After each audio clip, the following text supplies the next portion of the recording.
নমস্কাৰ ND24 চাই থকাৰ বাবে আপোনাক ধন্যবাদ মই ৰাজদীপ বাইলুং বৰুৱা আজি আমি ND24ৰ ষ্টুডিঅ'ৰ মজিয়াত নাই আজি আমি আহি উপস্থিত হৈছো ডিব্ৰুগড়ৰ এটা বিশেষ অঞ্চলত আৰু এখন বিশেষ ঠাইত ব্লজম এক্সোটিকা ইয়াত আহি উপস্থিত হোৱাৰ এটা মূল কাৰণো আছে সেয়া হৈছে যে আজি আমি চাৰিগৰাকীকৈ বিশেষ ব্যক্তিক একেলগে পাইছো অৱশ্যে ডিব্ৰুগড়ত আমি তিনিগৰাকীক পাইছো আৰু এগৰাকী আমাৰ পৰিৱৰ্তে আজি ষ্টুডিঅ'ৰ মজিয়াত আছে এই চাৰিগৰাকী ব্যক্তিৰ নাম আপোনালোকে বহুতেই জানে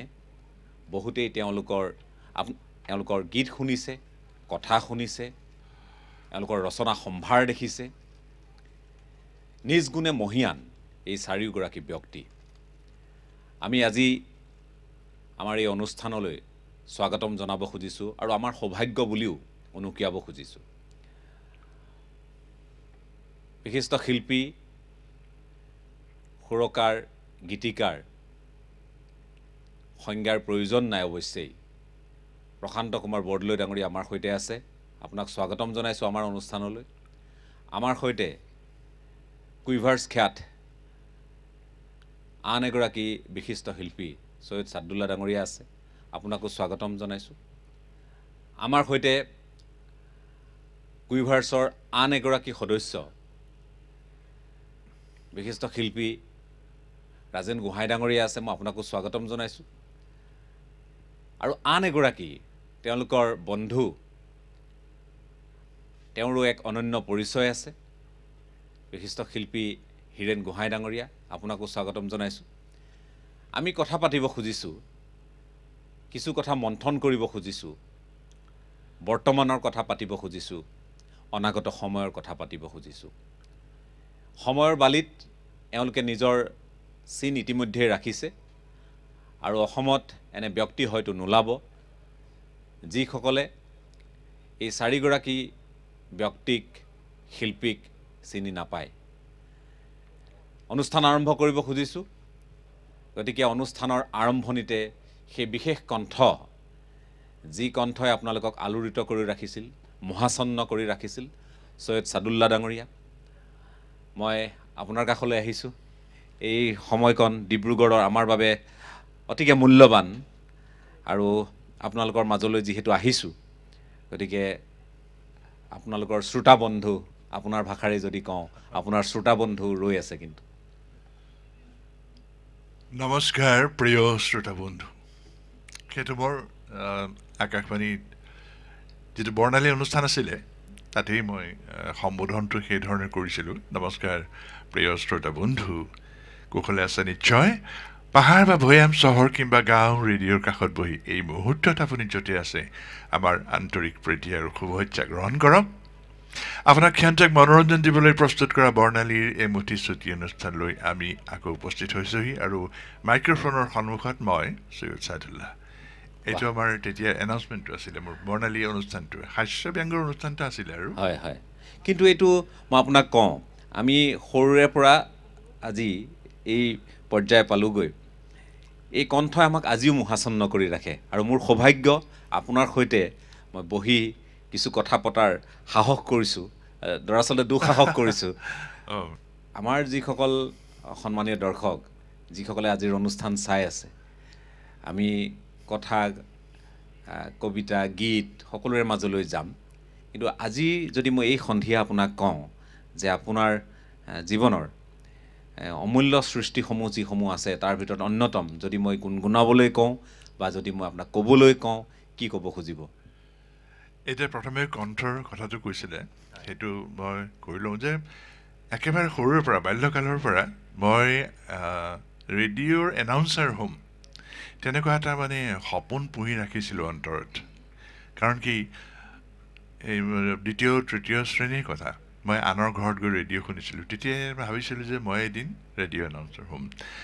এতিয়া কথা হ'ল কি মাইক্ৰফোনৰ সিপাৰে আমাৰ আকাশবাণী ডিব্ৰুগড় কেন্দ্ৰৰ যিটো মাইক্ৰফোন তাৰ সিপাৰে মোৰ হাজাৰ অনুৰাগী শ্ৰোতাৰ আশীৰ্বাদ মৰম শ্ৰদ্ধা সেই তাৰে ফলশ্ৰুতি হ'ল আজি ৰাজদীপ বাইলুঙে আহি মোক এইষাৰ কথা সুধিছে। আপুনি কণ্ঠৰ কথা ক'লে, গতিকে কণ্ঠৰ কথাৰ পাছতেই মই যদি সম্ভৱ হয় সেই কণ্ঠৰে নিগৰিত এটি গীত যদি আমি এই সন্ধিয়া শুনিবলৈ পাওঁ। এতিয়া কথা হ'ল প্ৰথম সুৰ ৰাজেন গোহাঁইৰ কণ্ঠত মই গাবলৈ দিছিলোঁ। তাহানিতে আমি মোৰ সহপাঠী আছিল ৰাজেন গোহাঁই কানৈ মহাবিদ্যালয়ত ডিব্ৰুগড়ৰ। আৰু তেতিয়া এটা গান লিখি মই ৰাজেনক গাবলৈ দিছিলোঁ। সেই গানটো প্ৰথম গানটো দেই, কানৈ কলেজত কানৈ মঞ্চত সেই গীতটো গাইছিলে ৰাজেনে। ও চেনেহী ও মৰমী, কালি তুমি আহিছিলা নিশা মোৰে সপোনতে, খোপাতে ঐ গুজি কপৌ ফুল। এই গানটো তেতিয়া ৰাজেনক গাবলৈ দিছিলোঁ কানৈ মহাবিদ্যালয়ত। সেই মঞ্চত ৰাজেন গোহাঁই গাইছিলে। সেয়া আমাৰ আৰম্ভণি গানৰ। তাৰপিছৰ পৰা কিমান গান গালে মোৰ গান ৰাজেনে, মই সুৰ কৰা, সুৰাৰোপিত কৰা, আৰু মোৰ মানে গীতিকাৰ হিচাপে মই অনুমোদন লাভ কৰাৰ পাছত ৰাজেনে বহুত গীত গালে। তাৰে এটা গান তাহানিতেই ৰেডিঅ'ত গাইছিলে ৰাজেনে। অলপ গাবা দেই ৰাজেন। বৰষা তুমি আহা ঝিৰিয়ানা, মৰহাই ফুলনি সেউজী কৰানা, বৰষা তুমি আহা ঝিৰি ঝিৰিয়ানা, মৰহাই ফুলনি সেউজী কৰানা। এইটো হেমন্ত দত্ত গীতিকাৰ, নাট্যকাৰ, আমাৰ কুইভাৰ্ছ দলত আছিলে তেতিয়া তাহানিতে। আৰু যেতিয়া সেই হেমন্ত আহে, ৰাজেন গোহাঁইৰ আমাৰ ঘৰৰ ওচৰতে আছিলে ভাড়াঘৰলৈ, সুৰটো তাক কওঁ, সেই গানটো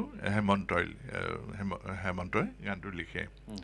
এই গীতটো ৰাজেনৰ ঘৰতে কৰা, বৰষা তুমি আহানা, সমাধিত মোৰ জানো যিজোপা বকুল, এইবোৰ গানবোৰ তেতিয়া সুৰটো মই দিয়া আৰু হেমন্ত দত্তই লিখিছে, আৰু ৰাজেন গোহাঁইয়ে সেইবোৰ ৰেডিঅ'ত গাইছে। এতিয়া মোক এটা কথা কওক, মই গোহাঁই ডাঙৰীয়া আপোনাৰ কাষলৈ আহিছোঁ। আপোনালোক দুয়ো বন্ধু, কুইভাৰ্ছৰ সদস্য আপোনালোক, এই যিটো অটুট বান্ধোন আপোনালোকৰ, এতিয়া মই যেতিয়া আপোনালোকে কণ্ঠ নিগৰাইছে, এতিয়াও দেখিছোঁ যে আপোনালোকৰ, মই যদি সংগীতৰ ভাষাত কওঁ, যিটো আপোনালোকৰ মনৰ যিটো ছন্দ, যি ছন্দত আপোনালোকে গীত পৰিৱেশন কৰে, মনৰ ছন্দৰ এতিয়াও কিন্তু আপোনালোকৰ হুবহু একেই আছে। কেনেকৈ? নাই, সেইটোতো আৰু ছন্দপতন নহয়, ছন্দপতন নহয়, নঘটে। হয়, একেই আছে। মানে আমি তাহানিৰ পৰাই, কলেজত পঢ়াৰ দিনৰে পৰাই, প্ৰথম অৱস্থাততো মই চাদুলাৰ লগত একেলগে থাকোঁ, একেটা ৰুম, একেখন বিচনাত আমি শুওঁ, একেখন থালিত খোৱাৰ নিচিনা, একেখন থালিত খোৱাৰ নিচিনা। আৰু তেতিয়াই সেই আমাৰ কুইভাৰ্ছ বেণ্ডটোও আছিলে। আৰু তেতিয়াই কেতিয়াবা চাদুলাৰ মনলৈ সুৰবিলাক আহে, ৰাতি ৰাতি মোক সুৰ শুনোৱায়, আৰু তেতিয়াই ঠিক হয় যে এই গানটো মানে আমি এই সুৰটো আমি গান হিচাপে কৰিম। কাইলৈ ফুনু বুলি কওঁ আমি হেমন্ত দত্তক, ঘৰুৱা নাম হেমন্ত দত্তৰ ঘৰুৱা নাম ফুনু আছিল। যে ফুনুক এইটো ফুনুৰ হতুৱাই কাইলৈ এই গানটো লিখুৱাব লাগিব। পাছদিনাখন আকৌ হেমন্ত দত্তক কওঁ কথাটো, হেমন্ত বহে আমাৰ লগত, বহি পেলাই আমি সুৰ কথাৰে গোটেইখিনি বান্ধি পেলাওঁ। আৰু যিহেতু মই লগতেই থাকোঁ, চাদুলাৰ লগত থাকোঁ, চাদুলাৰ আকৌ ঘৰুৱা নাম ৰেজবি, গতিকে মোৰ চাদুলা ক'বলৈ অকণমান অসুবিধাই হৈছে, কাৰণ মই ৰেজবি বুলিয়ে কওঁ। সেই তেতিয়াৰ পৰা কিন্তু মই ক'লোৱেই নহয় যে ৰেজবিৰ লগত ইমানেই বেছি নলগলে লগা বন্ধু নিচিনা হৈ পৰিলোঁ আমি একেলগে ভাত ৰান্ধো ভাত খাওঁ আৰু কেতিয়াবা যদি ভাত খাবলৈ কেতিয়াবা ফাংচন কৰি আহোঁতে দেৰিও হৈ যায় কেতিয়াবা থাকিও যায় তেনেকৈ থাকিও যাওঁ আমি এতিয়া কথাটো হ'ল মই জানিব খোজা কথাটো হ'ল এই তেতিয়াৰ সময় আৰু এতিয়াৰ স্বাভাৱিকতে তফাত আছে আমি যেতিয়া আপোনালোকৰ বয়সৰ হ'ম তেতিয়াও আমি দেখিম যে আমাৰ সময়ৰ আৰু সেই সময়ৰ যিটো আহিবলগীয়া সময় তাতো তফাত থাকিব তৎসত্ত্বেও হঠাৎ আমি যে দেখোঁ মই কোৱা নাই কোনোবাই ভাল গায় বেয়া গায় কিন্তু মই এইটো ক'ব খুজিছোঁ আপোনালোকৰ সংগ্ৰামৰ সময়খিনি বেলেগ আছিল আপুনি নিশ্চয় এবাৰতে আপুনি স্বীকৃতি লাভ কৰা নিশ্চয় নাছিল সেইটো হয় এবাৰতে স্বীকৃতি লাভ কৰাৰ কথা ওলাইছে যেতিয়া মোৰ নিজৰ একদম ব্যক্তিগত কথা এটা কওঁ মই এতিয়া 1971 চনত প্ৰথম মই অডিশ্যন দিবলৈ গৈছিলোঁ গুৱাহাটী আকাশবাণীত সেইবাৰ কিন্তু মোৰ বেয়া হৈছে মই অডিশ্যনত পাছ কৰা নাই কিন্তু তাৰ পাছৰ বাৰ আকৌ যেতিয়া মই দিলোঁ সেইবাৰ কিন্তু মই এজনেই প্ৰাৰ্থী আছিলোঁ যি নেকি সেইবাৰ ওলাই গুচি গ'লোঁ পাছ কৰিছোঁ গতিকে সেই সময়ছোৱাৰ ভিতৰত যথেষ্টখিনি এই যে মই যে প্ৰথমবাৰ বেয়া কৰিলোঁ বেয়া কৰাৰ কাৰণে হ'ল কি মইনো কিহত বেয়া কৰিলোঁ নিশ্চয় ক'ৰবাত মোৰ কিবা ভুল আছে ক'ৰবাত মই ভালকৈ গাব পৰা নাই বা মোৰ উচ্চাৰণত ভুল আছে ঠিক এনেকুৱা কথা কিছুমান আহিছিলে আৰু যিখিনি কাৰণে নেকি মই যিসকল জনা শুনা ব্যক্তি আছিল বিশেষকৈ আমি সেইটো সময়ত মই জ্যোতিষ ভট্টৰ নাম ল'ব লাগিব তেখেত ডিব্ৰুগড়ৰে আছিলে তেখেতৰ ওচৰত মই গান শিকিবলৈ গৈছিলোঁ প্ৰথমবাৰ মই যেতিয়া বেয়া কৰিলোঁ তাৰপিছত তেখেতৰ ওচৰলৈ গ'লোঁ মই আৰু মই এই কথাটো সদায়ে কওঁ যে সেই সময়ত সেইসকল শিল্পীৰ কথাটো চাব ভৰ দুপৰীয়া আগষ্ট মাহ কিমান গৰম হয় মই থাকোঁ নালিয়াপুল বুলি ঠাই এটুকুৰাত আৰু জ্যোতিষ ভট্ট থাকে উদয়পুৰত বহুত দূৰ সেই আগষ্ট মাহৰ দুপৰীয়া ভৰ দুপৰীয়াখন জ্যোতিষদাই চাইকেল মাৰি মাৰি মোক গান শিকাবলৈ আহিছে য'ত নেকি মই যাব লাগে গান শিকিবলৈ কিন্তু জ্যোতিষ ভট্ট আহিছে মোক গান শিকাবৰ কাৰণে ঠিক তেনেকুৱা ধৰণৰ শিল্পী মনৰে সেইখিনি মানুহক লগ পাইছিলোঁ আৰু মইতো ক'লোৱেই যে মোৰ বেয়া হৈছিল গতিকে মোৰ এটা মই ভাবিলোঁ যে নহয় মই শিকিব লাগিব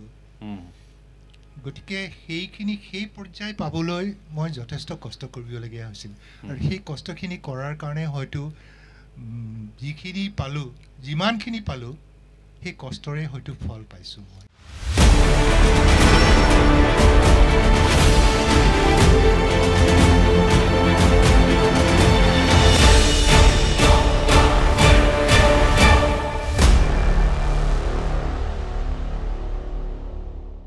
আজি যেহেতু অকণমান কথাবোৰ ওলোটাকৈ হৈছে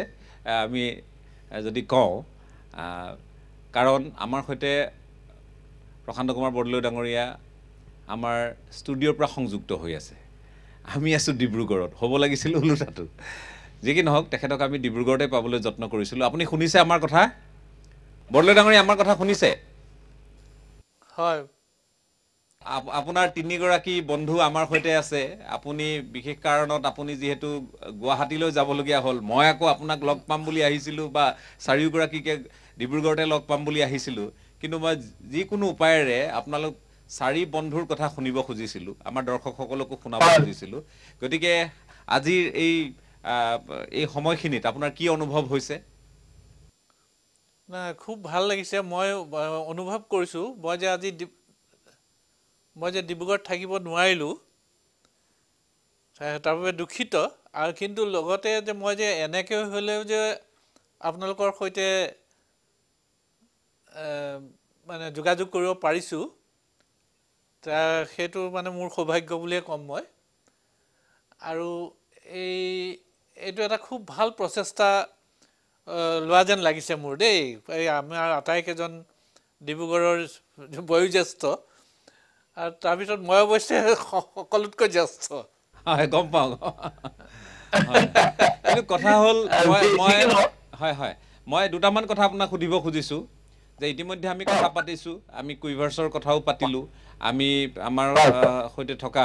ছাদুল্লা ডাঙৰীয়াই হওক বা ৰাজেন গোহাঁই ডাঙৰীয়া তেওঁলোকৰ দুয়োগৰাকীৰ কথাও শুনিছোঁ, অকণমান গীতো শুনিছোঁ। আপোনালোক এনে একোগৰাকী ব্যক্তি যাৰ নাম শুনিলেই মই ক'ব পাৰোঁ আজিৰ তাৰিখত যে বহু আজিৰ প্ৰজন্মৰ কণ্ঠশিল্পী গায়ক গায়িকাই আপোনালোকক নিশ্চয় অনুধাৱন কৰিব খুজিব, যিসকলে প্ৰকৃততে সংগীত এই জগতখনক তেওঁলোকে পেছাগতভাৱেই হওক বা যিকোনো ধৰণেই আৱেগিকভাৱেই তেওঁলোকে সাৱটি ধৰি আছে। আপোনাৰ দ্বাৰা ৰচিত গীত নোগোৱা মানুহৰ সংখ্যা হয়তো নোলাব। প্ৰয়াত সুধাকণ্ঠ ডক্টৰ ভূপেন হাজৰিকাৰ পৰা আৰম্ভ কৰি কিমানে যে গালে আপোনাৰ গীত, একেধৰণে হীৰেণ গোহাঁই ডাঙৰীয়াৰো সেই একেই তেওঁৰ সৌভাগ্য ঘটিছে। গতিকে সেই তেতিয়াৰ পৰা এতিয়ালৈ এই গোটেই সময়খিনিক যদি আপুনি জুখি চাবলগীয়া হয় কেনেধৰণে বা মূল্যায়ন কৰিবলগীয়া হয়, মূল্যাংকন কেনেধৰণে কৰিব? তাৰমানে মই যদি উভতি যাওঁ মানে মোৰ সংগীত জীৱনৰ এই যাত্ৰালৈ, তেতিয়াহ'লে মই ক'ব লাগিব মই যেতিয়া কলেজত পঢ়িছিলোঁ, এই কলেজত পঢ়োঁতে মানে তেতিয়ালৈকে মই আচলতে মিউজিকত নাছিলোঁ। মানে স্কুলৰ সময়ছোৱা মই খেলিছিলোঁ, ফুটবল খেলিছিলোঁ, খুব ভাল পাইছিলোঁ খেলি, ক্ৰিকেটো খেলিছিলোঁ, বেডমিণ্টন খেলিছিলোঁ। কিন্তু কলেজত পোৱাৰ পাছত হঠাতে মোৰ এটা পৰিৱৰ্তন আহিল। তাৰমানে বন্ধু বান্ধৱৰ সৈতে তেওঁলোকে অলপ মোক জোৰকৈ সংগীত শাখাৰ এই সম্পাদকৰ কাৰণে মোক ইলেকশ্যনত উঠাই দিলে। তেতিয়া তাৰমানে এনেকুৱা এটা পৰিৱেশ আছিলে যে মোৰ অপনেণ্ট যিজন উঠিছিলে তেওঁ আকৌ কলেজৰ 2 বছৰৰ বেষ্ট ছিংগাৰ, আলি শ্বহীদ নাম। আৰু মই আকৌ খেলা ধূলাহে কৰোঁ, অকণমান কিবা কিবি মিউজিকত টুং টং টাং টাংকৈ কিবা কিবি বজাওঁ আৰু। কিন্তু যেতিয়া আমি ভোট বিচাৰি যাওঁ লগৰ মানে ল'ৰা ছোৱালী মোৰ সহপাঠীবিলাকক, তেওঁলোকে কয় যে যোনে ভাল গান গাব তেওঁক দিব। মই গানেই নাগাওঁ। যি কি নহওক, সেই সময়ত তফজুল আলী ছাৰ আছিলে গীতিকাৰ সুৰকাৰ তফজুল আলী আমাৰ ছাৰ। তেখেতেও যথেষ্ট মোক অনুপ্ৰেৰণা দিছিলে। সুবীৰ মুখাৰ্জী, কানু মুখাৰ্জী মোৰ খুব বন্ধু আছিলে। তেওঁ মোক সহায় কৰি এটা গীত সুৰ কৰি দিলে। জিতেন চুতীয়া বুলি এজন ধেমাজিৰ ল'ৰা, কবিতা লিখে, তেওঁক জোৰ কৰিলোঁ। তেওঁ এটা গীত মোক দিলে লিখি। সেই গীতটো মই আচৰিত ধৰণে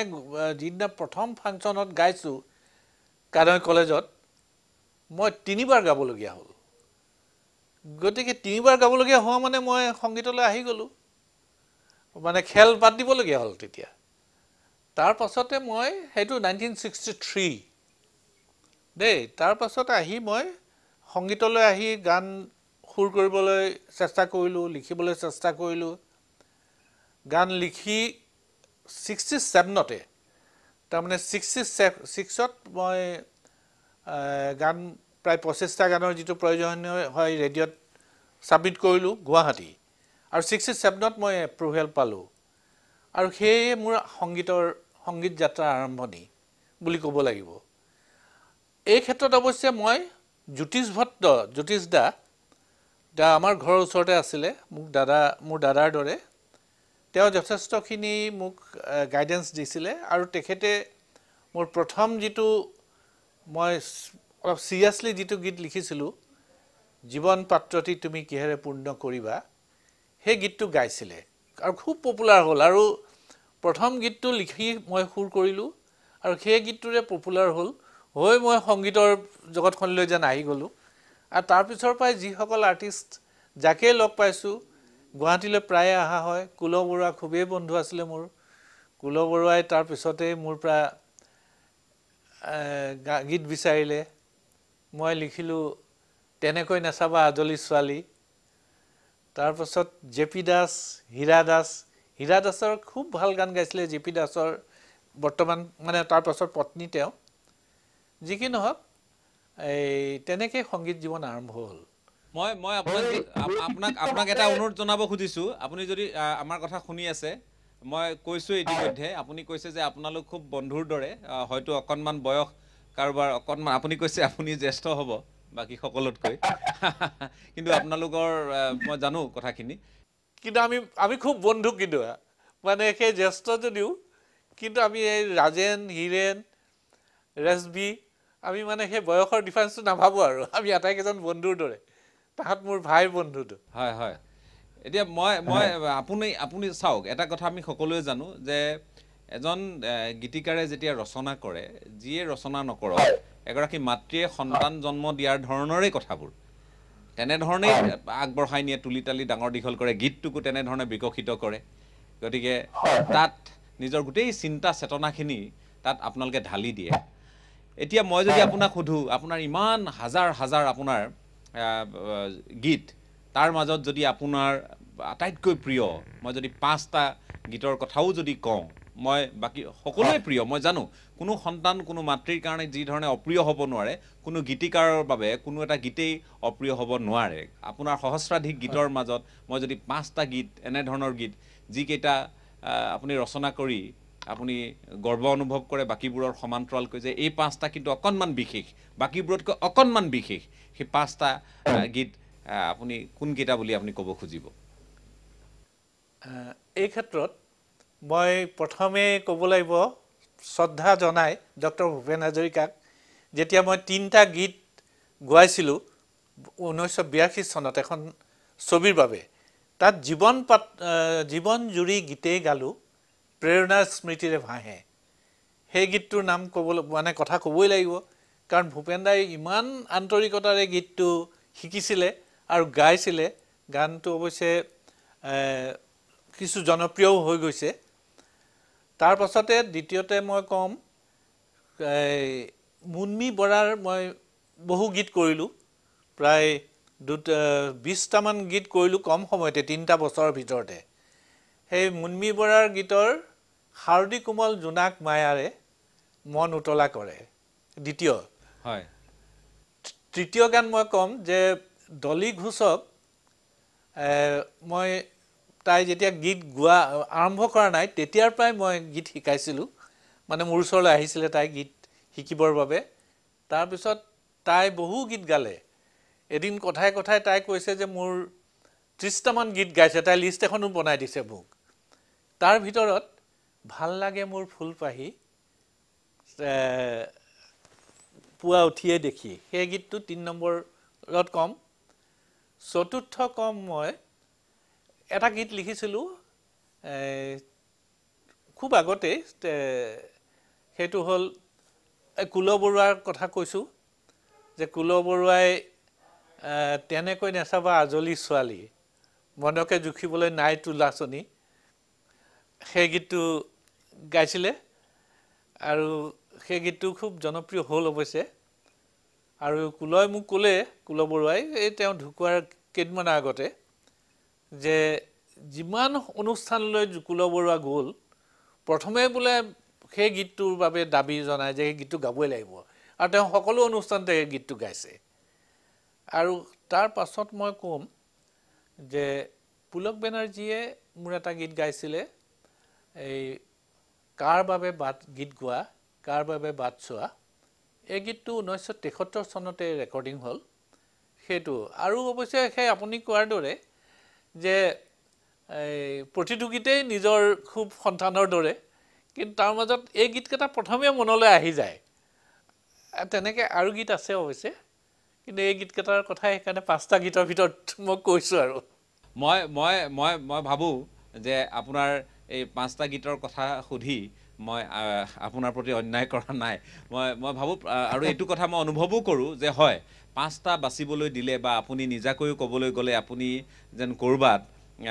আপুনি যেন বাকী গীতসমূহ নিজৰে সৃষ্টিসমূহৰ প্ৰতি বৈষম্য কৰা হ'ব এনে এটা অনুভৱো হয়তো আপোনাৰ হ'ব পাৰে তাৰ বাবে মই ক্ষমা বিচাৰিছোঁ পুনৰ আপোনাৰ সৈতে কথা পাতিম আমি কথা পাতি আছোঁ মই হীৰেণ গোহাঁই ডাঙৰীয়াৰ কাষলৈও আহিব লাগিব তাৰ পূৰ্বে এটা চমু বাণিজ্যিক বিৰতি লৈ লৈছোঁ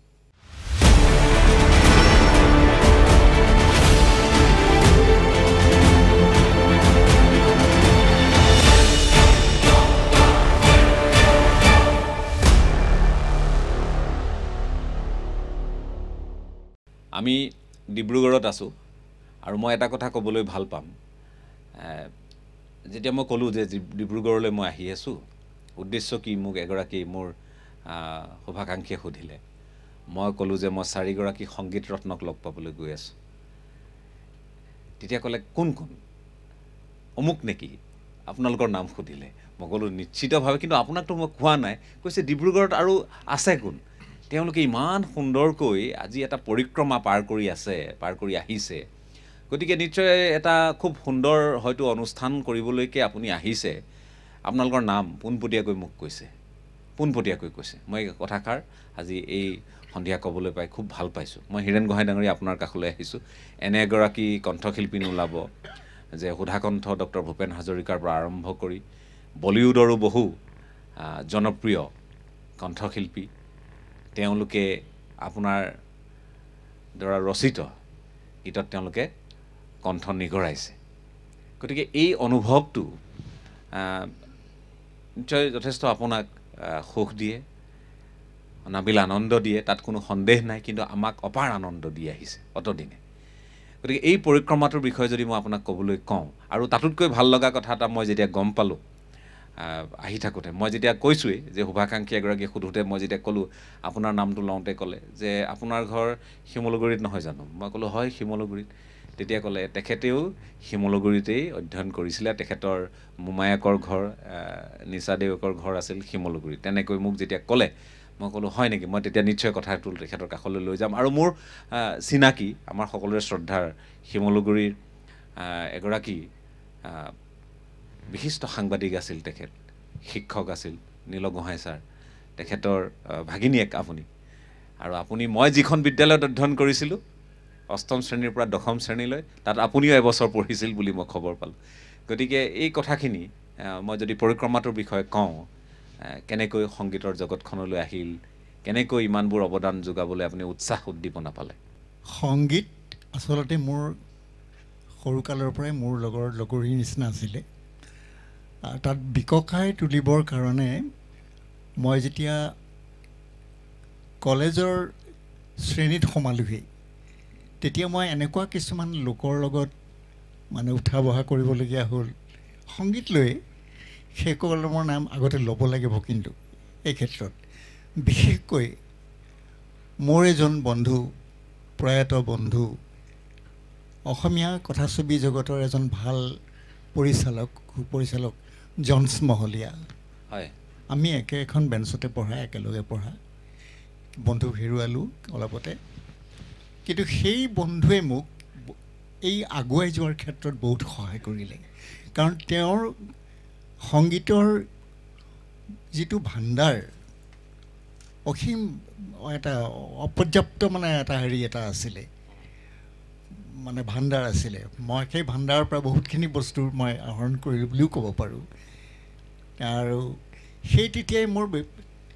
মই আছিলোঁ দৰং কলেজৰ ছাত্ৰ আছিলোঁ তেতিয়া তেওঁ তেজপুৰৰ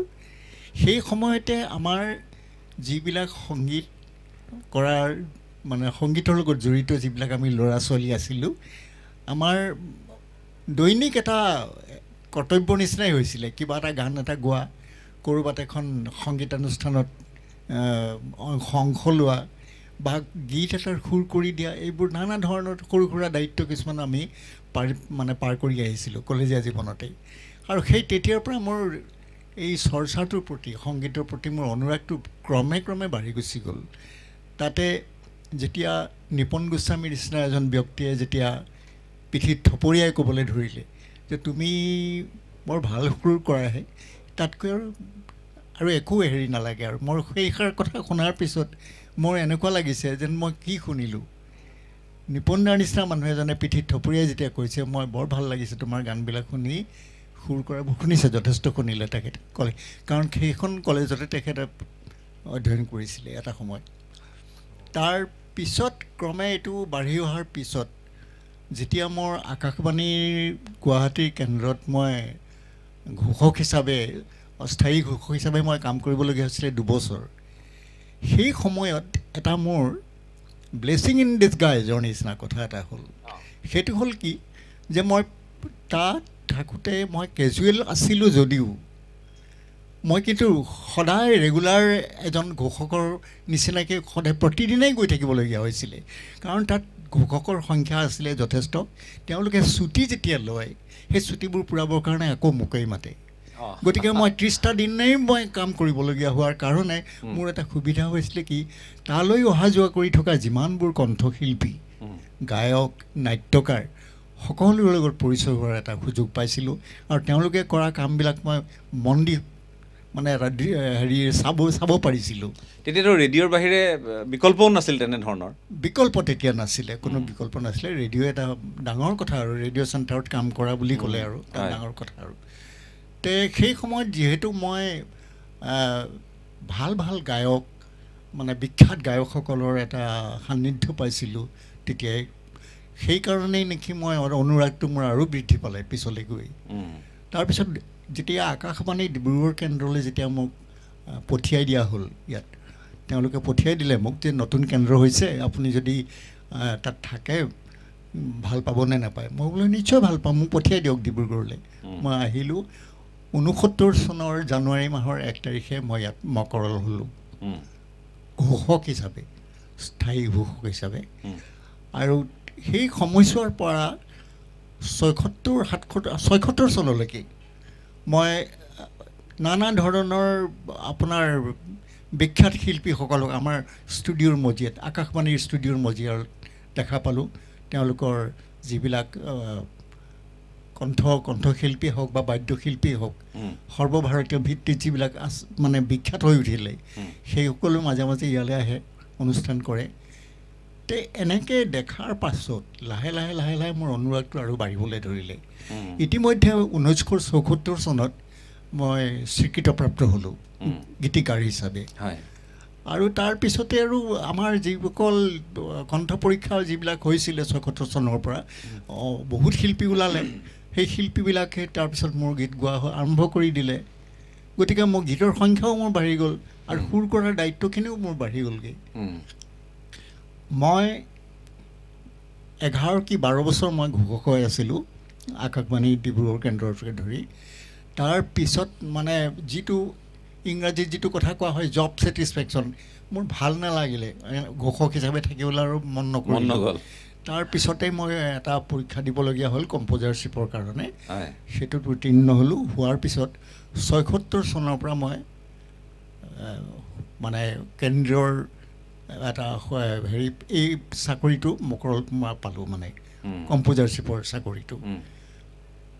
গতিকে সেই তেতিয়াৰ পৰাতো দায়িত্ব বাঢ়ি গ'ল সুৰ কৰাৰ দায়িত্ব দিনে 6টা গীতৰ সুৰ কৰিব লাগে 3গৰাকী 4গৰাকী শিল্পীক শিকাব লাগে এনেকৈ কৰোঁতে মানে সুৰৰ যিটো সুৰৰ সংখ্যাটো বৃদ্ধি কৰি নিবলগীয়া হ'ল কম্প'জাৰ হিচাপে আৰু তাৰ উপৰিও কম্প'জাৰ হিচাপে এইটো ৰেডিঅ'ৰ ভিতৰত চোৱাৰ কথা বাহিৰত যিসকল আমাৰ বাহিৰৰ পৃথিৱী এখনো আছে নহয় সেইখনৰ লগত আকৌ আৰু তাতোতকৈ অলপ অধিক চৰা হ'ল কথাবিলাক ক'ৰবালৈ যাবলগীয়া হ'ল কোৰাছ লৈ যাবলগীয়া হ'ল ক'ৰবাত গান শিকাবলগীয়া হ'লগৈ দূৰলৈ গৈ দায়িত্ব বাঢ়িল এনেকুৱা ধৰণৰ এই এনেকৈ অনুৰাগে যিহেতু বাকী সকলোকে সুধিছোঁ কিন্তু মই এতিয়া আৰু দুটামান কথা সেয়া হ'ল যে আপুনি নিজে এগৰাকী সুৰকাৰ আপুনি গীতিকাৰো আৰু আপুনি কণ্ঠও এটা সময়ত আপুনি গান গাইছে নিগৰাইছে আপুনি গতিকে আজি মই ভাবোঁ যি যেনেকৈয়ে নহওক মই অনুৰোধটো কৰিব খুজিছোঁ মই সকলোৰে পৰা শুনিবলৈ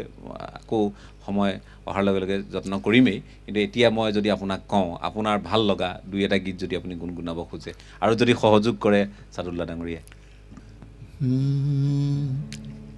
ভাল পাওঁ বুলি কাকো যে নেপালোঁ কৈ মোৰ ভাল পোৱা এতিয়া এখনি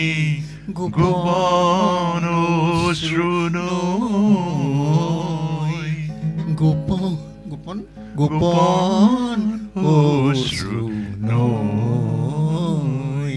এই গীতটো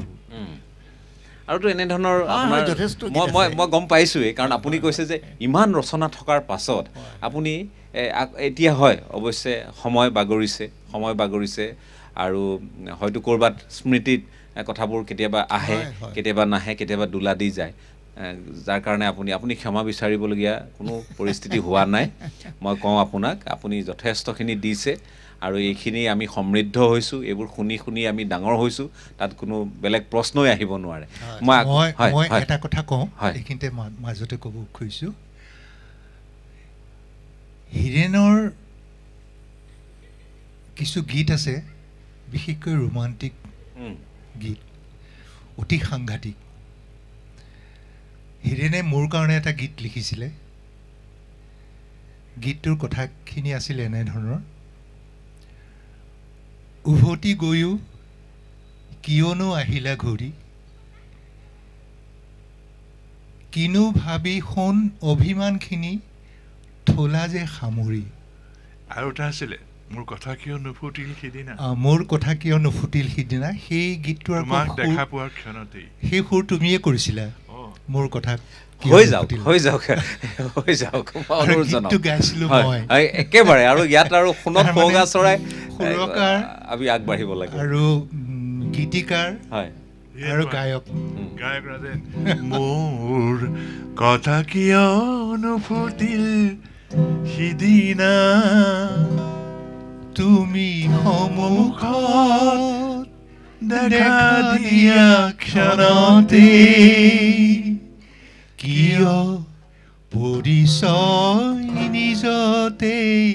থাকি গ'ল আৰু থাকি গ'ল সাঁচেতি মনতে এইটো এটা ৰোমান্টিক গান হীৰেণে কাৰোবাৰ প্ৰেমত পৰিছিলে এই গানটো লিখি মোক দিলে মই সুৰ কৰি ৰাজনক গাইছিলোঁ মোৰ কথা কিয় নুফুটিল সিদিনা মানে আই লাভ ইউ বুলি কোৱা নহ'লে তেনেকুৱা আছিল গানটো শুনিলে তেনেকুৱা লাগে নাই তেনেকুৱাই লাগিছে মই সেইকাৰণে আপোনাক সুধিছোঁ আমাৰ আচল কথা এটা কৈ দিওঁ 70 আৰু 80 দশকত আমি তিনিও আমি মিলি যিবোৰ কাম ৰেডিঅ'ৰ মজিয়াত কৰিছিলোঁ সেইবোৰতো কোনেও দেখা নাপালে শিল্পীসকলে নিজে নিজে দেখা পালেগৈ আৰু কিন্তু আমি আমাৰ যিটো উৎসাহ উদ্দীপনা ক'ৰ পৰা আহিছিলে আমি ক'ব নোৱাৰোঁ কিছু ভাল কাম হ'ল বুলি আমি ভাবোঁ আজি হৈছেই আৰু এটা কথা দেই হীৰেণৰ এটা বৰ ডাঙৰ গুণ সেইটো হেমন্ত দত্তৰ আছে আৰু হীৰেণৰ সুৰ এটা দিলে সুৰৰ ওপৰত সুৰৰ আধাৰত এটা গীত লিখাটো খুব কঠিন কাম সকলোৱে নোৱাৰে সাধাৰণতে গীত এটা লিখাৰ পিছত সেইটো সুৰকাৰে সুৰ কৰে কিন্তু হীৰেণক যদি কোনোবাই সুৰ এটা দিয়ে সেইটোৰ ওপৰত কেনেকৈ লিখে সেই টেলেণ্টটো সেই প্ৰতিভাটো হীৰেণৰ আছে তেনে এটি গীত যদি আমি অকণমান হীৰেণক মই এটা গীত এটা দিছিলোঁ সি ধমকো দিছে দেই মোক বহুত গালি পাৰিলে কি হ'ল মই হীৰেণক সুৰ এটা দিছিলোঁ তাক সুৰটো দিছিলোঁ এনেকৈ সি ৰেকৰ্ড কৰি ল'লে দাৰা দা দাৰা দাৰা দাৰা দাৰা দাৰা দাৰা সি বোলে বাৰু হ'ব ঘৰলৈ গৈ ইমান ধুনীয়া মানে সুৰটোৰ আধাৰত সি লিখি আনিলে সি মোক সুধিলে কেতিয়া লাগিব মোৰো কাইলৈ দিব পাৰিলে ভাল হয় বা মই চেষ্টা কৰিম সি কি লিখিলে জানা গানটো মই চিন্তাই কৰিব পৰা নাই ৰিমঝিম বৰষাতে শুনো আজি বাৰে বাৰে কাৰেনো মিঠা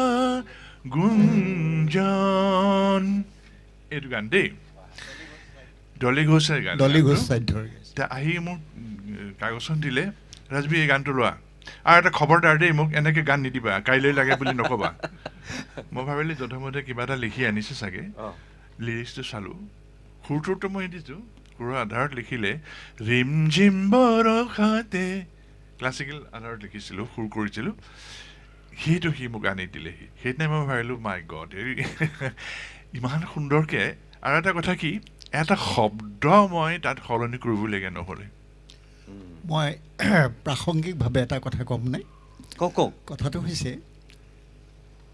৮০ দশকৰ পৰা ৯০ দশকৰ ভিতৰত সেই সময়ছোৱাত কেছেট নিৰ্মাণৰ এটা পয়োভৰ চলিছিলে মহাপয়োভৰ মানে কোনে কিমান কেছেট উলিয়াব পাৰে এতিয়া কল্পনা কৰক যে সেই কেছেট যেতিয়া কৰিবলৈ যেতিয়া সুবিধা এটা ওলাই আহিছিলে ৰাইজৰ গায়কো যথেষ্ট ওলাইছিলে প্ৰডিউচাৰো যথেষ্ট ওলাইছিলে টকা পইচা খৰচ কৰিব পৰা আকৌ হীৰেণ গোহাঁইৰ ঘৰত লাইন মই বোলো নমস্কাৰ কাৰণ মই ইমানখিনি গান মই লিখিম কেনেকৈ লিখি দিম এসপ্তাহত ৪০-৫০টালৈকে মোক গানৰ ফৰমাইছ আহিছিলে আপুনি কিমানলৈকে লিখিছে মই খুব বেছি ১২-১৫টালৈকে লিখি দিছোঁ সপ্তাহত লিখি দিছোঁ তেওঁলোক তেতিয়া আমাৰ কেছেট ৰেকৰ্ডাৰ যিহেতু আছিলে ঘৰতে সেইবিলাকতে আমি কৰি কৰি তেওঁলোকক পঠিয়াই দিওঁ বা তেওঁলোকে নিজে হ'লেও আহি শিকি লৈ গুচি যায় গতিকে সেই সময়ছোৱাত যেতিয়া আপুনি মন কৰিব এনকে প্ৰডাকশ্যনছ আৰু মিউজিক মেকাৰ্ছ দুটা অনুষ্ঠান আপুনি পাইছে তেওঁলোকে এটা মহা এটা পয়োভৰ এটা তেওঁলোকৰ মাজত এতিয়া যে কোনে কিমান কেছেট কৰিব পাৰে কোনে কিমান ভাল শিল্পী আৱিষ্কাৰ কৰিব পাৰে সেই সময়ছোৱাতেই আমি প্ৰযোজকৰ তাগিদাত আমি গান লিখিবলগীয়া হৈছিলে মই মোৰ কথা কৈছোঁ ধৰি লওক আপোনাৰ সেই সুযোগ এটা ডাঙৰ সুযোগ সোণালী সুযোগ এটা পাইছিলোঁ সেই সময়ত সেই সুযোগটো পোৱাৰ কাৰণে মই আশা ভোছলে অনুৰাধা পাৰোৱাল বা সুৰেশ ৱাটেকাৰ কুমাৰ চানু প্ৰভৃতিলৈ হয়তো এটাকে হ'লেও মই গীত লিখিছিলোঁ তেওঁলোকে অহা মানে কাৰণ সেইটো এৰিব নোৱাৰি কাৰণ তাত এটা সেইটো এৰিব পৰা বস্তু নহয় ঠিক আছে মই আৰু কথা পাতিম আপোনালোকৰ সৈতে মই বৰদলৈ ডাঙৰীয়াও আমাৰ সৈতে আছে তেখেতৰ কাষলৈও যাম আৰু কিছুমান কথা পাতিবলগীয়া আছে এই জগতখন আমি কিন্তু ধৰি ৰাখিব লাগিব এওঁলোকে আমাক সম্ভাৰ দিছে ৰচনা দিছে আৰু সুৰ সংগীত দিছে এইখিনিক আজিৰ প্ৰজন্মটোৱে কেনেধৰণে আগুৱাই নিব পাৰে বা এই তেওঁলোকৰ সৃষ্টিৰাজিয়ে যি ধৰণে আমাৰ সংস্কৃতিৰ ভঁৰাল চহকী কৰিছে আমি কৈ থাকোঁ যে আমি অপসংস্কৃতিক আমি ঠাই নিদিওঁ দিছোঁ অপসংস্কৃতিক ঠাই দিছোঁ আৰু এই যি চহকী সংস্কৃতি ক'ৰবাত একাষৰীয়া হৈ আজি যেন পৰি আছে যথেষ্ট গধুৰ মন এটাৰে ক'বলগীয়া হৈছে এইখিনি কথা এই বিষয়বোৰক লৈও অকণমান কথা পাতিম বাণিজ্যিক বিৰতিৰ পাছত পুনৰ আহি আছোঁ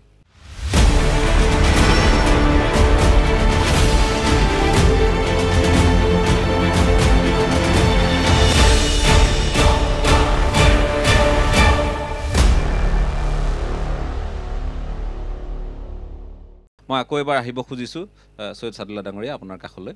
আমি যিবোৰ কথা পাতি আছোঁ এই কথাখিনি আমি আজি পাতিবলগীয়া হোৱাৰ কিছু কাৰণ নথকা নহয় মই সকলো আজিৰ প্ৰজন্মৰ শিল্পী হওক সংগীতজ্ঞ হওক বা সুৰকাৰ হওক গীতিকাৰ হওক আজিৰ প্ৰজন্মৰ মই কোৱা নাই যে তেওঁলোকে ভাল কাম কৰি থকা নাই মই ক'ব খুজিছোঁ যে বহুতেই বহুত ভাল কাম কৰিছে য'ত তেওঁলোকৰ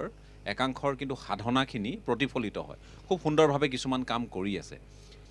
কিন্তু ইয়াৰ পাছত কি এই গোটেই প্ৰক্ৰিয়াটোৰ ওপৰত শ্ৰোতাৰ এটা ৰুচিবোধৰ ওপৰত নিৰ্ভৰ কৰে আৰু এই যে ৰুচিবোধটো এইটো সময় সাপেক্ষে সলনি হৈ গৈ থাকে কাৰণ কি এতিয়া আপুনি মন কৰিব যে সেই তাহানিৰ গীতবোৰ আমাৰ মৰমৰ জয়ন্ত হাজৰিকাৰ গোৱা গীতবোৰ বা ভূপেন্দাৰ খগেন মহন্ত সেইসকলৰ দীপালী বাইদেউ সেই গীতবোৰৰ জনপ্ৰিয়তা কমি গ'ল বুলি আমি ক'ব নোৱাৰোঁ একেখিনিয়ে শ্ৰোতা চলি আছে আৰু এই যে জনপ্ৰিয়তাটো সেইটো নিৰ্ভৰ কৰে যিটো গীতে যিটো কবিতাই যিটো লিখাই যিটো সুৰে শ্ৰোতাৰ অন্তৰ চুই যায় সেইটোকেই চিৰসেউজ গীত বুলি কোৱা হয় আখ্যা দিয়ে শ্ৰোতাই গীতিকাৰ বা সুৰকাৰে নিজে ক'ব নোৱাৰে যে এই গীতটো এতিয়া মুন্মীৰ কথা ক'লে প্ৰশান্ত দাই সেইটো গীত এতিয়াও মানুহে গায় বা ডলি গালে ভাল লাগে ফুলবাহী এতিয়া সেইটো তেখেতে কাকো কোৱা নাই যে এই গানটো জনপ্ৰিয় কৰিবা দেই নহয় সেইটো শ্ৰোতাৰ ৰুচিবোধৰ ওপৰত আদৰি কেনেধৰণে লয় তাৰ ওপৰতে নিৰ্ভৰ কৰে এনেকুৱা কিছুমান গান যে ৰাতিৰ ভিতৰত জনপ্ৰিয় হ'ল এতিয়া এনেকুৱা কিছুমান ফুল আছে ৰাতি ফুলে সুৰভি বিলাই ৰাতিপুৱা মৰহি যায় গতিকে আমাৰ গীতবোৰো সেই ধৰণৰ ৰাতি ফুলা ফুলৰ দৰে কিছুমান আৰু কিছুমানে সুগন্ধি চিৰকাল বিলায় গতিকে এই গোটেই প্ৰক্ৰিয়াটো নিৰ্ভৰ কৰে মই আগতে কৈছোঁ এইটো শ্ৰোতাৰ ৰুচিবোধৰ ওপৰত আৰু সমাজ যিহেতু পৰিৱৰ্তনশীল এটা নতুনত্ব বিচাৰি শ্ৰোতাই কিবা এটা বিচাৰে ক'ৰবাত এটা নতুনত্ব পালে জনপ্ৰিয় হ'ল আকৌ সেইটো পাহৰি যায় কিন্তু এটা কথা মই এটা হতবাক হওঁ এতিয়াৰ প্ৰজন্মৰ মাজত প্ৰতিভাবোৰ দেখিলে সিদিনা এগৰাকীয়ে গীত এটা গাইছে ডলি ঘোষাদ্যৰ ইমান সুন্দৰ গাইছে গতিকে এতিয়া মই ক'ব নোৱাৰোঁ যে প্ৰতিভা শেষ হ'ল বা এই পৰম্পৰাটো নাইকিয়া হৈ যাব অসমীয়া ভাষা বা অসমীয়াৰ এই সুৰকাৰৰ এই পৰম্পৰাটো শেষ হৈ যাব সেইটো ভৱিষ্যতবাণী কৰিব নোৱাৰোঁ কাইলৈ হয়তো এনেকুৱা সুৰকাৰ গীতিকাৰ ওলাব মোৰ বিশ্বাস দেই কাৰণ এই যুৱ প্ৰজন্মৰ মাজত মই বহুত প্ৰতিভা দেখিছোঁ আৰু এতিয়া এটা কথা হ'ল কি ৰাজেনে যিবোৰ গান কৰিলে হীৰেনে যিবোৰ গান কৰিলে বা মই কৰিলে বা প্ৰশান্ত দাই যিবোৰ গান কৰিলে এতিয়াৰ সৰু সৰু ল'ৰা ছোৱালীবোৰে সেই গানটো গায় ভাল লাগে মোৰ ফুলপাহি ডলি তাহানিতে গালে কিন্তু এতিয়াও আমি ইউটিউবত দেখিবলৈ পাওঁ কভাৰ কৰে এতিয়া কোনোবা ক্লাছ ৪ৰ্থ শ্ৰেণীত ৫ম শ্ৰেণীত পঢ়া ছোৱালীও গাই ভাল লাগে মোৰ তাৰমানে কি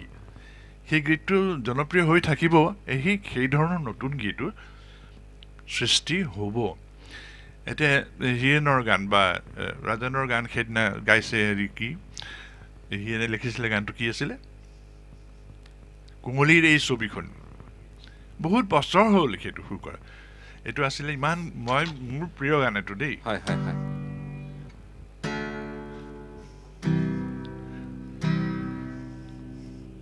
কুঁৱলীৰ এই ছবিখন এইটো হীৰেনে লিখিছে সপোনৰ মিঠা ইন্ধন তাৰপিছত কি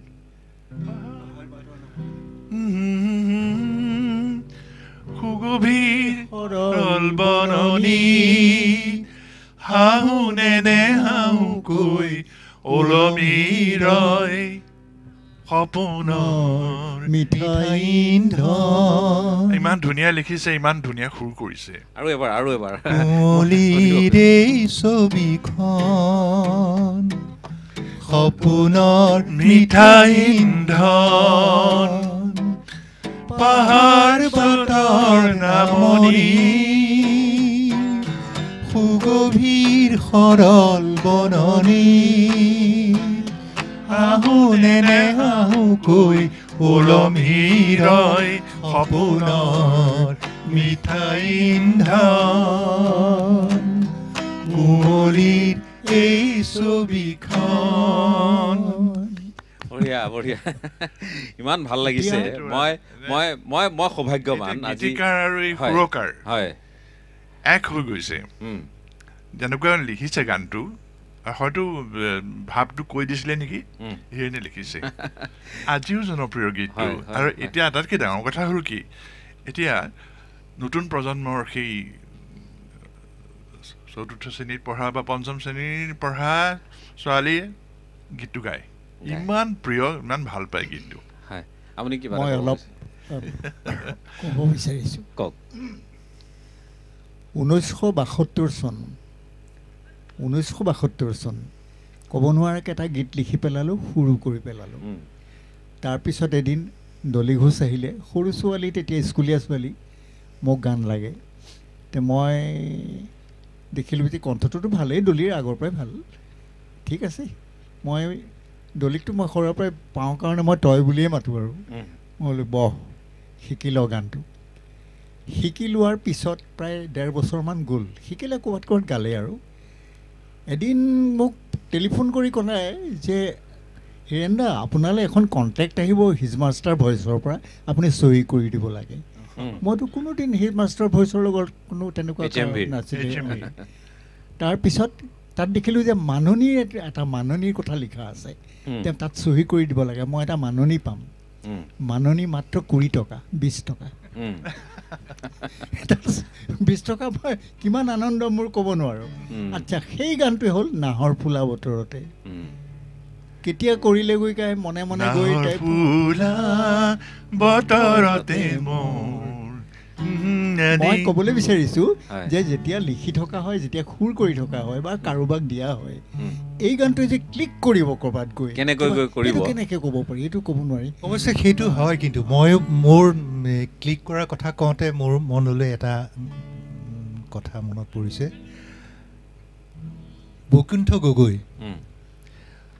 বৈকুণ্ঠ গগৈৰ কাৰণে মই আমাৰ আকাশবাণী ডিব্ৰুগড়তে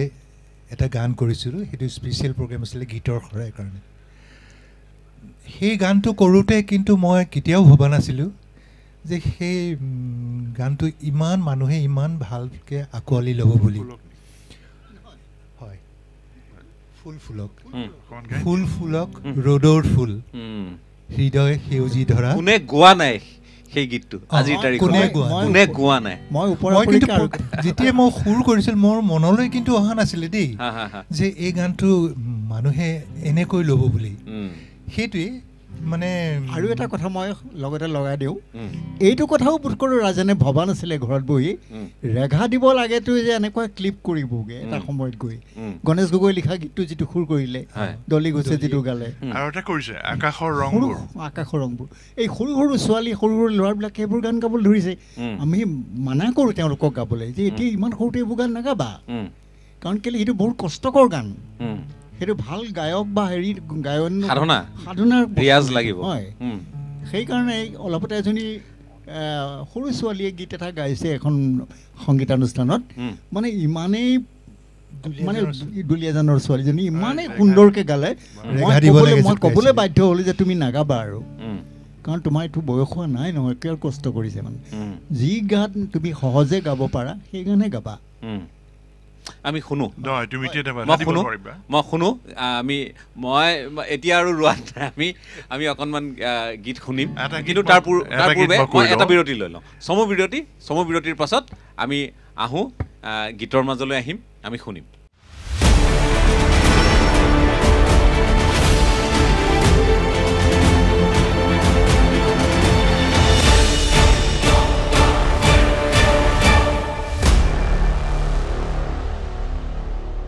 এটা চমু বাণিজ্যিক বিৰতিৰ পাছত আপোনালোকক পুনৰ স্বাগতম আপোনালোকে চাই আছে আমাৰ এই বিশেষ অনুষ্ঠান আৰু আমি এটা কথা ক'ব পাৰোঁ ND24ৰ সদাশয় দৰ্শকসকলক যে আমি যথেষ্ট গৌৰৱ অনুভৱ কৰিছোঁ আজি আৰু নিজকে সৌভাগ্যৱান বুলি ভাবিছোঁ 4গৰাকী সংগীত ৰত্নৰ সৈতে কথা পাতি আছোঁ এই কথাখিনি ক'বই লাগিব আৰু তাৰ লগতে এনে কিছুমান গীত আচলতে হাজাৰ হাজাৰ গীত তাৰ মাজত কিমান যে জনপ্ৰিয় হৈছে কিমান যে মানুহে আজিও গুণগুণাই আছে কণ কণ শিশুৰ পৰা আৰম্ভ কৰি বয়োজ্যেষ্ঠলৈ আজিও সেই গীতবোৰৰ কথাকে কয় গতিকে আমি আজি যদি এটা অনুষ্ঠান আমি ইয়াত আৰম্ভ কৰোঁ এইটো শেষ কৰিবলৈ অতি কমেও আমাক 3-4টা সন্ধিয়া লাগিব সন্ধিয়া মই ঘণ্টাৰ কথা কোৱা নাই বা তাতকৈ বেছি সময় লাগিলেও আমাক কম নালাগিব মই যদি বচা গীতো লওঁ কিন্তু আমি কথা পাতিছিলোঁ কেইটামান গীত আপোনাৰ ফুল ফুলকৰ পৰা আৰম্ভ কৰি হয় এইটো কোন ফুল ফুলক বৈকুণ্ঠ গগৈ গাইছিলে প্ৰায়টা ফুল ফুলক ৰ'দৰে ফুল হৃদয় সেউজী ধৰা ফুল ফুলক সূৰ্যমুখী ফুল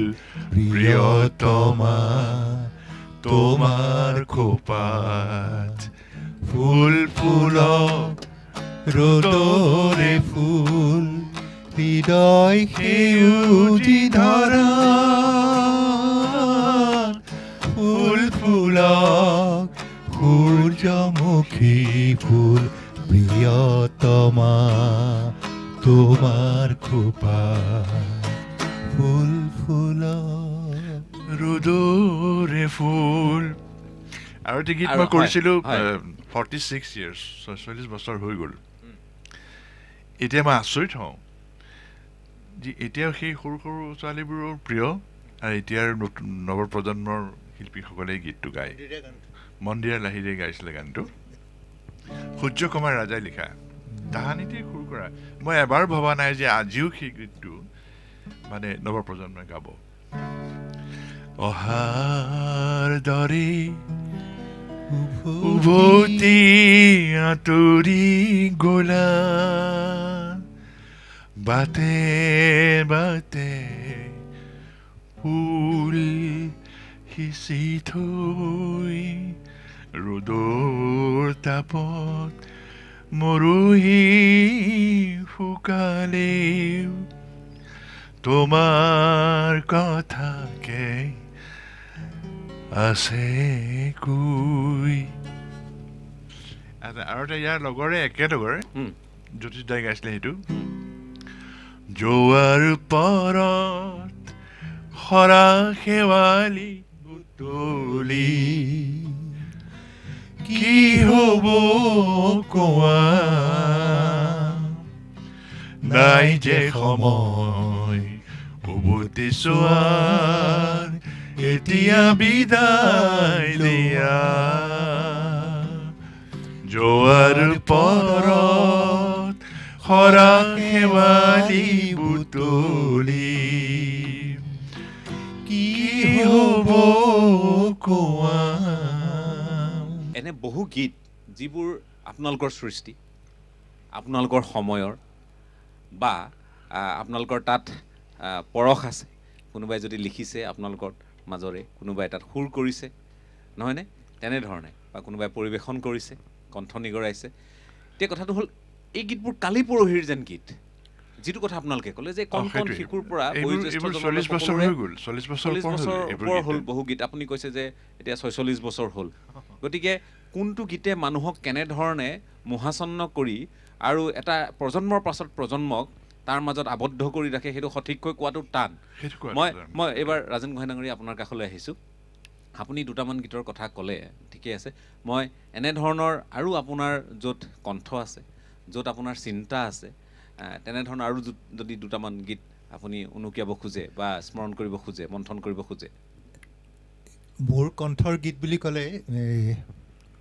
আকাশবাণী গুৱাহাটীত মই যেতিয়া প্ৰথম সুৰৰ শৰাইত এটি গীত কৰিছিলোঁ আৰু যিটো গীত গোৱাৰ কাৰণেই অসমৰ বহুতেই বিশেষকৈ সংগীতৰ লগত জড়িত থকা ব্যক্তিসকলে মোক চিনি পাইছিল যে ৰাজেন গোহাঁই বুলি ল'ৰা এটা আহিছে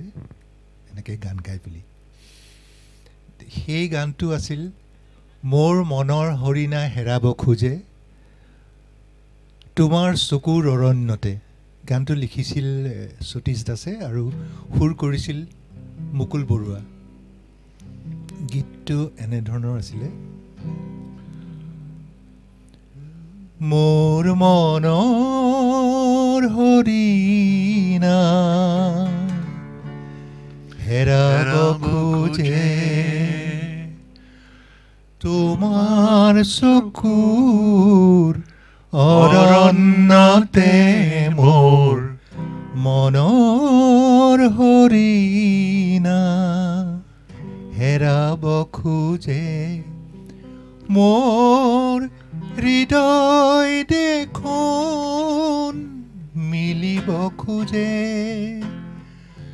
তোমাৰ হৃদয় সাগৰতে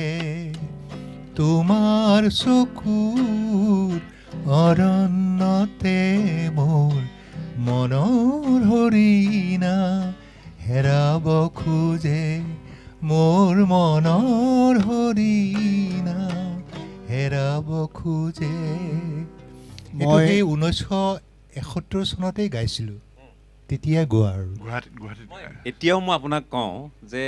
কিন্তু এতিয়া তেনেকৈ গাব নোৱাৰা হ'লো নাই সেইটো ক'লে অন্যায় কৰা হ'ব নাই আমি কৈছোঁ মই আগতেও কৈছোঁ যে আপোনালোকে ইমান সুন্দৰকৈ আপুনিও নিজৰ কণ্ঠ মই ক'বই লাগিব মই চাদুলা ডাঙৰীয়াৰ কথা বাৰু কওঁৱেই আপোনাৰ কথাও কৈছোঁ ইমান সুন্দৰকৈ কণ্ঠটোক সজীৱ কৰি ৰখাটো এইটো বৰ দুৰুহ কাম আমাৰ কাৰণেও কেতিয়াবা কিছু কিছু ক্ষেত্ৰত অসুবিধা আৰু এটা কথা মই কৈ লওঁ হয় ৰাজেন গোহাঁই বুলি ক'লে কিছুমান গানলৈ মানুহৰ মনত পৰি যায় হয় কিন্তু এটা বিশেষ গানে তেওঁক আৰু অলপমান ওপৰলৈ নিয়াৰ এটা মানে হেৰি ক্ৰিয়া কৰা মই দেখিবলৈ পালোঁ সমাজত মানে খুব বিচাৰে মানুহে শুনিবলৈ শেৱালি পাহিৰে সেই গানটো অলপ গুণগুণাই দিবা আহিলে অনুৰোধ নিশ্চয় এই গানটো এনেইতো মই যিটো গানৰ কথা ক'লোঁ মোৰ মনৰ হৰিণা এই গানটো ৰেকৰ্ড কৰা হৈছিল আকাশবাণীত আৰু এই যিটো শেৱালি পাহিৰে কোমল মিচিকি হাঁহিৰে মাতিলেহি খিৰিকী মুখতে এইটো সুৰ কৰিছিলে আচলতে মই গৈছিলোঁ মই বুলি নকওঁ আমি কুইভাৰ্ছ গৈছিলোঁ 1900 কোন চন আছিলে 72 72 চন ন 72 চনত গুৱাহাটীত HMVৰ মানে এটা ষ্টুডিঅ' এটা টেম্পৰেৰীকৈ বনাই লৈছিলে তাত কিছু গীতৰ ৰেকৰ্ডিং কৰিছিলে আৰু কুইভাৰ্ছক মাতিছিলে তাত সেই গানবিলাকত একম্পেনিমেণ্টৰ কাৰণে মাতিছিলে কুইভাৰ্ছ ইয়াৰ পৰা গৈছিলে ময়ো গৈছিলোঁ আমি গোটেইখিনিয়ে গৈছিলোঁ তেতিয়া শেৱালি পাহিটো কৰা বাণীবদ্ধ কৰা তেতিয়া মোৰো গাবলৈ মন গ'ল ময়ো গান এটা গাম জয়ন্ত হাজৰিকা আছিলে তেতিয়া জয়ন্ত হাজৰিকাক ক'লোঁ জয়ন্ত হাজৰিকাই ক'লে ঠিক আছে বোলে গান এটা তুমি ঠিক কৰা তো কুলো বৰাই ক'লে ঠিক আছে ৰাজেন তোমাক মই এটা গান দিম তুমি সেইটো গান লোৱা তে কুলো বৰুৱাই মোক এই গানটো দিলে তফজুল আলী ছাৰৰ গান আৰু সুৰ আছিলে কুলো বৰুৱাৰে শেৱালি পাহিয়ে কোমল মিচিকি হাঁহিৰে মাতিলেহি খিৰিকী মুখতে দুবুৰি বনতে নিয়ৰ মুকুতামণিয়ে হাঁহিলেহি শাৰদী পুৱাতে হাঁহিলেহি শাৰদী পুৱাতে মই ৰেডিঅ'ৰ যেতিয়া ভৰপক সময় অৰ্থাৎ যি সময়ত ৰেডিঅ'হে ৰেডিঅ' আৰু আমি সেই প্ৰজন্মৰ ভিতৰত আমিও পৰোঁ যে যেতিয়া আপোনাৰ বৰ্ণালী অনুষ্ঠানেই কওক বা আমি এই সংগীতৰ মায়াজালেৰে সকলোকে ঢাকি ৰখা সময়খিনিৰ কথাও যদি আমি কওঁ মই সেই সময়খিনিলৈ উভতি যোৱা যেন মোৰ এটা অনুভৱ হৈছে আজি আমাৰ সদাশয় দৰ্শকসকলো ইয়াত তেওঁলোকৰো নিশ্চয় একেই মত হ'ব একেই চিন্তা হ'ব আপোনালোকে ইমান ধুনীয়াকৈ আজি আমাৰ আগত গীত কথা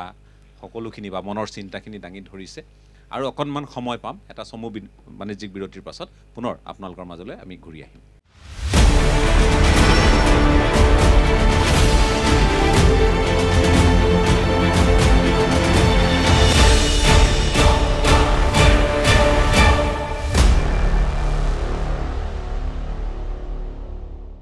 আমি ডিব্ৰুগড়ৰ পৰা অনুষ্ঠানটোৰ আঁত ধৰিছোঁ আৰু আমাৰ ষ্টুডিঅ'ত প্ৰশান্ত বৰদলৈ ডাঙৰীয়াও আছে আৰু ডিব্ৰুগড়ত আমাৰ সৈতে আমাৰ এই অনুষ্ঠানটোৰ সৌষ্ঠৱ বৃদ্ধি কৰিবলৈ আহি ব্লজম এক্সটিকাত আহি উপস্থিত হৈছে সৈয়দ সাদুল্লাহ ডাঙৰীয়া ৰাজেন গোহাঁই ডাঙৰীয়া হীৰেণ গোহাঁই ডাঙৰীয়া আমি কথা পাতিছোঁ গীতৰ মাজলৈ সেই সময়ৰ মাজলৈ উভতি গৈছোঁ যত্ন কৰিছোঁ আপোনালোককো যাতে এই মুহূৰ্তত আমি সংগীতৰ এই যাত্ৰাৰ বা এই পৰিক্ৰমাৰ এটা আভাস আমি যাতে দিব পাৰোঁ কাৰণ এওঁলোকে আমাক মহিয়ান কৰি ৰাখিছে আৰু আমাৰ সংগীতৰ জগতখনৰ সৌষ্ঠৱ বৃদ্ধি কৰি আহিছে বৰদলৈ ডাঙৰীয়া সামৰণিত কি ক'ব খুজিব মই বেছি সময় নাপাম যিহেতু সামৰণিৰ মন্তব্য যদি মই আপোনাক সোধোঁ বৰ ভাল লগা সময় গ'ল এই সময়টুকুৰা মই অৱশ্যে তাত থাকিব নোৱাৰিলোঁ যদিও মই অনুভৱ কৰি আছোঁ এতিয়া এই তিনিজন আৰু আপোনাৰ সৈতে যেন মই একাত্মবোধ হৈ আছোঁ আৰু এনেধৰণৰ সংগীতৰ কথা পাতি সংগীতৰ পৰিৱেশ পালে সঁচাই মনটো ভাল লাগে আৰু আশা কৰিছোঁ ভৱিষ্যতে যেন আমাৰ এনেধৰণে আৰু বাৰ্তালাপ হয় আৰু সংগীতৰ আপুনি কিবা ক'ব খুজিব বা সাদুল্লাহ ডাঙৰীয়া আপুনিও কিবা ক্ষমা কৰিব কিবা ক'ব খুজিব প্ৰশান্ত দা হ'ল মোৰ প্ৰিয় এগৰাকী সুৰকাৰ গীতিকাৰ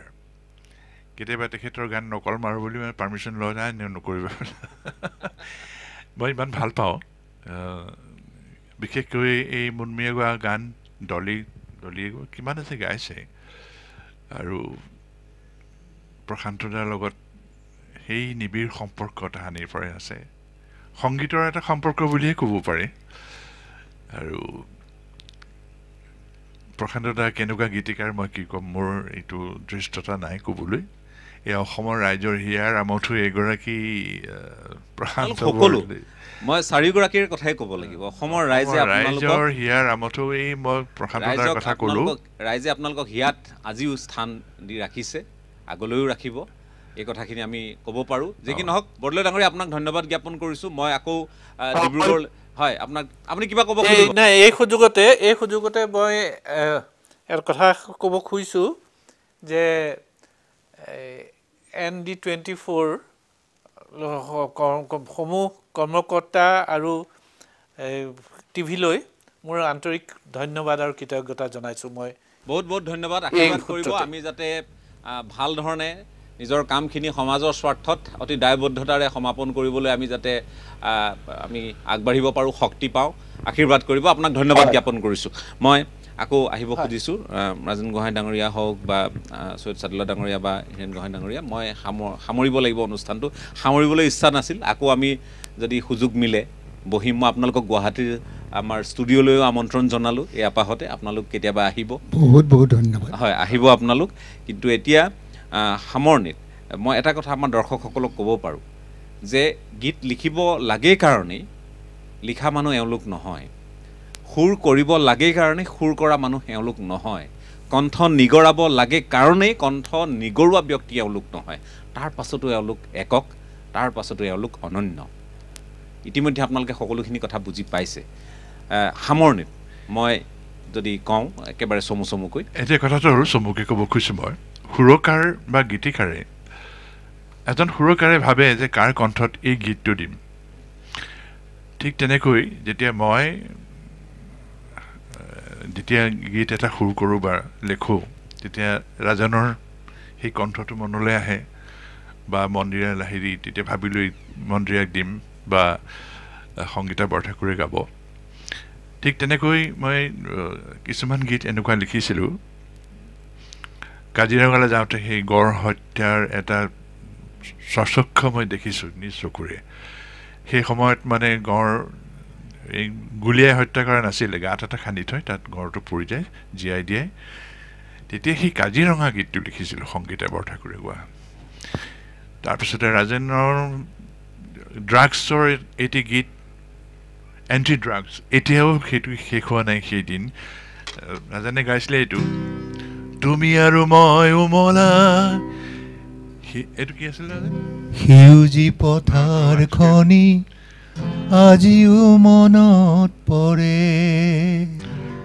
দিনবোৰ আমাৰ কলেজৰ মনত আছে